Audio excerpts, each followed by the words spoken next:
simply need to identify the equation. Which one corresponds to this table?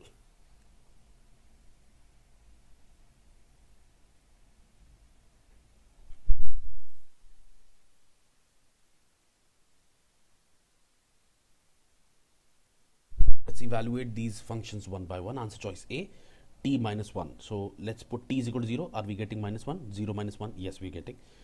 At 1, t is equal to 1. Are we getting 1? So 1 minus 1 is 0. No, we're not getting 1. So A is not the right answer. Let's move on to the second one. At t is equal to 0, are we getting minus 1? At 0, we are getting plus 1. So this is also not correct. Let's evaluate the third one. At t is equal to 0, are we getting minus 1?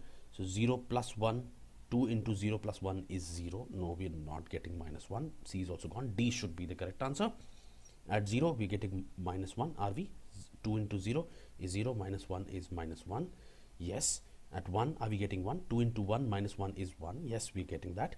2 at t is equal to 2. Are we getting 3? 2 into 2 is 4 minus 1 is 3. Yes, so D is the correct answer. All right.